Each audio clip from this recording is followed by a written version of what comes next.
pretty much.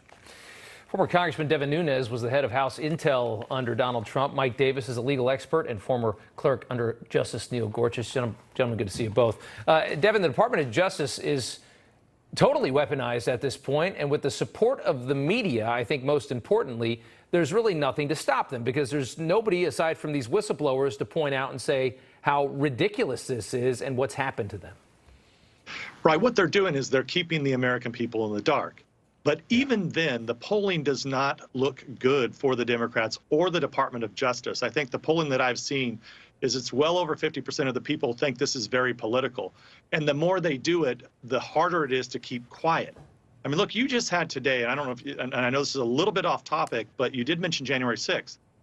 The Michigan Attorney General just indicted like 16 or 12 people in the state of Michigan who were opposing the results of the election, which it's their right to do as an American citizen. Now, what bothers me about this is these are people who were active in politics, and most of them are in their 60s, 70s. There's even one that I saw was 85 years old.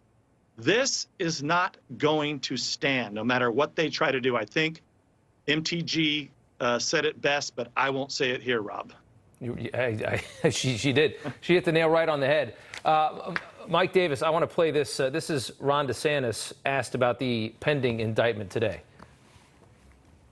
There's a difference between being brought up on criminal charges and doing things. Like, for example, I think it was shown how he was in the White House and didn't do anything while things were going on. He should have come out more forcefully. Of course that. But to try to criminalize that, that's a different issue entirely. So, he says Trump should have done more, but even he seems to understand how ridiculous this is. Mike, your reaction to that?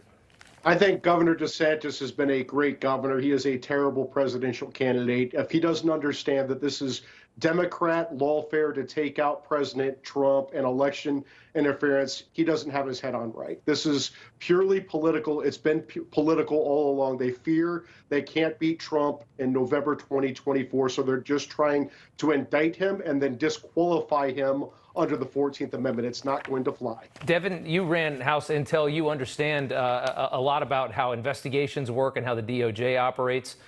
The fact that, what I laid out in the first block of this show, so blatantly obvious watching this Department of Justice, and for years, even it started under Trump, the DOJ has always had its loyalties to the establishment, to people like Joe Biden, and they've wanted to get rid of Donald Trump since the day he arrived in Washington. Watching this Department of Justice do what they've done with the very obvious evidence of corruption from the Biden family and from Joe Biden himself, and very serious allegations confirmed in so many different places, watching that in juxtaposition to what we're seeing now, the treatment of former President Trump, there's not one American that knows the details of this story and can't see it for what it is.